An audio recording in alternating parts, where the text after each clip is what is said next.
સુરત શહેરની crime branch પોલીસે operation કારાવાસ અંતર્ગત વર્ષ 2024ના ખૂનના ગુનામાં વચગાળાની જામીન પરથી ફરાર તેમજ રાંદેર પોલીસ સ્ટેશનમાં મર્ડર જનારના ભાઈ પાસે જેલના ખર્ચના ₹50,000ની ખંડણીના કેસમાં નાસ્તા ફરતા BNS કલમ 72 મુજબના ફરાર આરોપી શહેજાદ ઉર્ફે બાબુ ખુજલીને ગોંડલ ખાતેથી ઝડપી પાડી. હાલમાં સુરત પોલીસ કમિશનરના કહેવાથી સમગ્ર સુરત શહેરમાં ફરાર થયેલ કેદીઓને પકડી પાડવા માટે ઓપરેશન કારાવાસનું ઝુંબેશનું આયોજન થયેલ છે, જેમાં ક્રાઇમ બ્રાન્ચની ટીમો વર્કઆઉટમાં હતી. ત્યારે સબબ મોબાઈલ ચોરી સ્કોડના પોલીસ સબ ઇન્સ્પેક્ટર ક્રાઇમ બ્રાન્ચના ટીમના પોલીસના માણસોને મળેલ ચોક્કસ બાતમીના આધારે સુરતના લાલગેટ પોલીસ સ્ટેશનમાં ખૂનના ગુનામાં લાજપુર મધ્યસ્થ જેલ સુરત ખાતે વચગાળાની જામીન મેળવી તે દરમિયાન મર્ડર જનારના ભાઈને ખર્ચના ₹50,000ની ખંડણી માંગી વચગાળાના જામીન પરથી ફરાર થયેલ આરોપી શહેજાદ ઉર્ફે બાબુ ખુજલી ફારૂક મોમીન શેખને રાજકોટ ગોંડલ સામાકાંઠા વિસ્તારથી પકડી પાડવામાં આવેલ છે.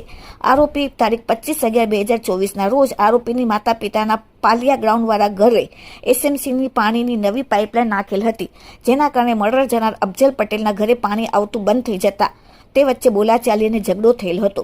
જે વાતને અદાવત રાખીને બંને ભાઈઓ આરોપી શહેજાદ ઉર્ફે બાબુ ખુજલી ફારૂક મોમીન અને એઝાઝ ફારૂક મોમીને ભેગા મળીને મર્ડર જનાર અફજલ પટેલને કમરના ભાગે ચપ્પુના ઘા મારીને મોત નિપજાવેલ.